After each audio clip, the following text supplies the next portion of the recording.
አንዳንድ ሰዎች እያለቀሱ ስሜታቸውን እየገለጹ ይገኛሉ። የዶናልድ ትራምፕ ጥሪና ማስጠንቀቂያን ተከትሎ እንግዲህ የናይጄሪያው ፕሬዚዳንት በአሁኑ ሰዓት ምላሻቸውን ሰጥተዋል።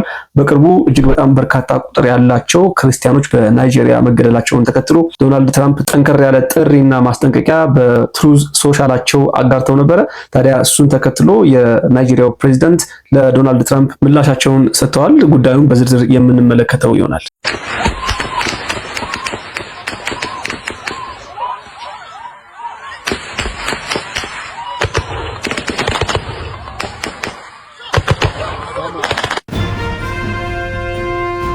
በናይጄሪያ በዚህ ሰዓት እንግዲህ መረጃዎች እያመለከቱ እንደሚገኘው በርካታ ቁጥር ያላቸው ክርስቲያኖች እየተገደሉ ይገኛሉ።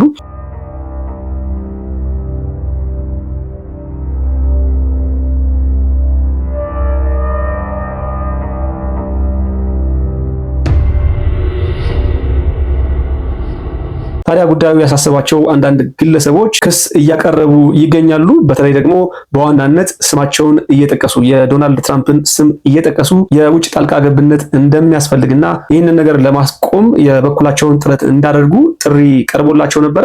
ከነዛ መካከል እስኪ አንደኛውን ቪዲዮ ተመልክተን እንመለስ።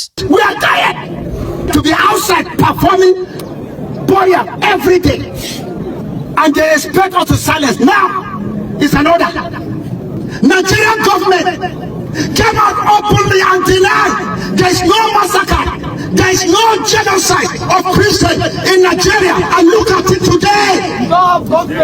Is there any Muslim here? No. United Nations, I know you're watching me. American Senate, you are watching what I'm doing, I'm saying here. Special advisor to Trump. Now, please tell Trump to save our life in Nigeria.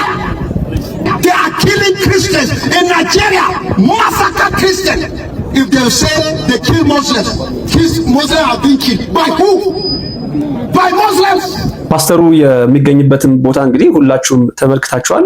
በቦታው በመሆንም እንግዲህ የክርስቲያኖችን መገደል እያጋለጠ እንዲሁም ደግሞ ለዩናይትድ ኔሽን እና ለዶናልድ ትራምፕ የድረሱልኝ ጥያቄውን ሲያቀርብ ተመልክተናል። ይህ ፓስተር እንደተናገረው ከሆነ እንግዲህ በዋናነት የዚህ ግድያ ቪክቲም እየሆኑ ያሉት ወይም ደግሞ በዋናነት ታርጌት እየተደረጉ ያሉት ክርስቲያኖች ናቸው። እንግዲህ እዛ ጋር ከምትመለከቷቸው ውስጥ ምንም አይነት ከክርስቲያን ውጪ እምነት ያላቸው ሰዎች የሉም። ክርስቲያኖች ብቻ ታርጌት እየተደረጉና እየተገደሉ ይገኛሉ።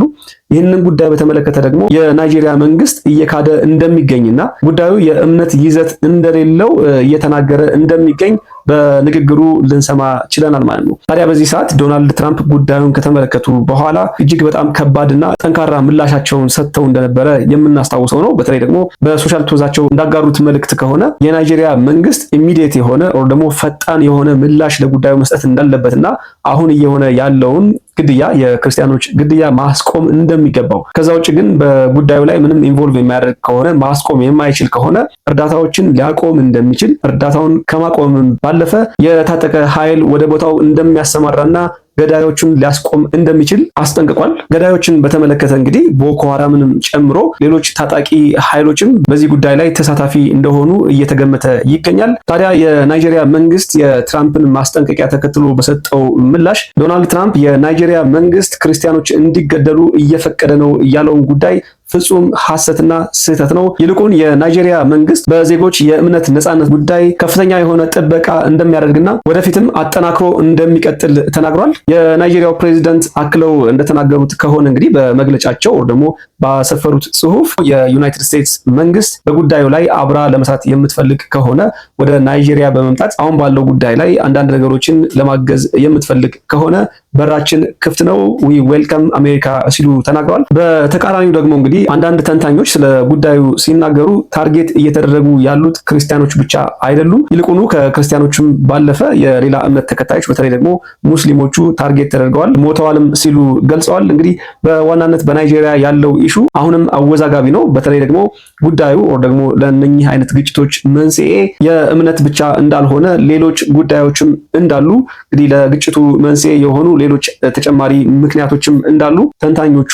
እየተናገሩ ይገኛሉ። ታዲያ በዚህ ሰዓት እንግዲህ ዶናልድ ትራምፕ ቀጥታ ወደ ሚሊተሪ ወይም ደግሞ ወደ ወታደራዊ እርምጃ ከመሄዳቸው አስቀድሞ ምናልባትም እርዳታ ሊያቆሙ ይችላሉ የሚሉ ግምቶች አሉ። ነገር ግን በተመሳሳይ አሁንም የክርስቲያኖች መገደል በዛው አካባቢ የሚቀጥል ከሆነና የናይጄሪያ መንግስት ማስቆም የማይችል ከሆነ በተለይ ደግሞ እየሆነ ያለውን ጉዳይ አምኖ ለማስቆም ዝግጁ ካልሆነ ዶናልድ ትራምፕ ወደ ፕላን ቢ ወይም ደግሞ ወደ ወታደራዊ እርምጃ ሊሄዱ እንደሚችሉ ከማስጠንቀቂያቸው መረዳት ይቻላል።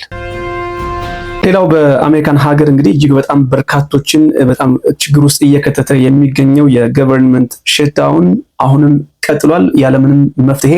ከዲሞክራቶችም ከሪፐብሊካንም ምንም አይነት የአስታራቂ ሀሳብ እየመጣ አይደለም። ስቲል ገቨርንመንት ሸትዳውን እንዳደረገ ነው። በተለይ ደግሞ ከዚህ ቀደም በሰራሁላችሁ ቪዲዮ እንደምታስታውሱት ስናፕ የሚባለው ፕሮግራም ወደ 42 ሚሊዮን የሚጠጉ የአሜሪካን ነዋሪዎችን ቀጥታ አፌክት የሚያደርግ ነው።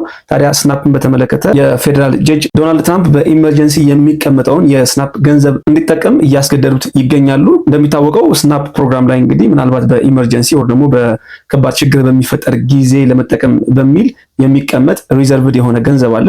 ታዲያ ይህን ገንዘብ በአሁኑ ሰዓት ዶናልድ ትራምፕ መጠቀም እንዲጀምር አስገዳጅ ሁኔታዎች እየተፈጠሩ ይገኛሉ። ታዲያ ይህንን ገንዘብ ዶናልድ ትራምፕ እንዲሁም ደግሞ ዲፓርትመንት ኦፍ አግሪካልቸር መጠቀም እንዲጀምር ለነኚህ 42 ሚሊዮን ለሚጠጉ የአሜሪካን ነዋሪዎች አሁኑኑ የተቀመጠው ገንዘብ ሪዘርቭድ የሆነው ገንዘብ ወጪ እንዲደረግና ለነኚህ ሰዎች መሰጠት እንዲጀምር የፌዴራል ጀጅ ጫና እያደረገ ይገኛል። ጉዳዩን በተመለከተ ከዶናልድ ትራምፕም ሆነ ከዲፓርትመንት ኦፍ አግሪካልቸር ምንም የተባለ ጉዳይ የለም። ምንም አይነት ምላሽ አልሰጡም። ዛሬ እንግዲህ ሰኞ በዚህ ጉዳይ ላይ ምላሽ ይሰጣሉ ተብሎ ይጠበቃል። ነገር ግን አሁንም ጥያቄ ሆኖ እየተነሳ የሚገኘው ጉዳይ ይህ ሪዘርቭድ የሆነው ለኢመርጀንሲ ጉዳይ የተቀመጠውን ገንዘብ ወጪ ማድረግ ቢጀመርም እንኳ ኦር ቢስማሙም እንኳ ስቲል ምናልባት ለ42 ሚሊዮን ለሚጠጋው የአሜሪካን ነዋሪ በቂ ላይሆን ይችላል የሚል ከፍተኛ የሆነ ስጋት አለ።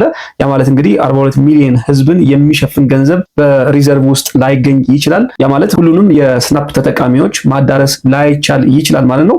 በዚህም ሁኔታ እንግዲህ የፌዴራል ጀጅ ዶናልድ ትራምፕ መፍትሄ እንዲያዘጋጅና እነኚህ ሰዎች ወዲያውኑ የስናፕ ተጠቃሚ መሆን እንዲጀምሩ ትዕዛዝ አስተላልፏል። እጅግ በሚያሳዝን ሁኔታ እንግዲህ የገቨርንመንት ሸትዳውኑ ዛሬ 34ኛ ቀኑን ይዟል። አንዳንድ ሰዎች እንግዲህ ዶናልድ ትራምፕን በመምረጣቸው ስቲል እየተጸጸቱና እያለቀሱ ስሜታቸውን እየገለጹ ይገኛሉ። I just wanted to come on here and say I'm sorry. I voted for him and I thought he was going to make things better for folks like us. ከሸትዳውኑ ጋር ተያይዞ እንግዲህ ከነገርኳችሁ ከስናፕ ፕሮግራም ባለፈ በርካታ የፌዴራል ገቨርንመንቶች እየተዘጉና የፌዴራል ወርከሮችም ሰራተኞችም ከስራቸው እየወጡ ተጨማሪ ስራዎችን እየሰሩ እንደሆነ አየር መንገዶች ላይም ደግሞ ከፍተኛ የሆነ ካንስሌሽን እንዲሁም ደግሞ ዲሌይ እየተፈጠረ እንደሆነም እየሰማን እያየን እንገኛለን። የሸትዳውን መጨረሻው ምን ይሆን? ሪፐብሊካንም ሆኑ ዲሞክራቶች ለመስማማት ምንም አይነት ፍላጎት እያሳዩ አይደለም። መጨረሻውን አብረን የምንመለከት ይሆናል። አብራችሁኝ ስለቆያችሁ እጅግ አድርጌ አመሰግናለሁ። ታዲያ እንደተለመደው ላይክ ማድረግ እንዳይረሳ። አዲስ ሆናችሁ የምትከታተሉ ሰብስክራይብ በማድረግ የሳም ዩቲዩብ ቻናል ቤተሰብ እንዲሆኑ ግብዣይ ነው። ጤና ይስጥልን።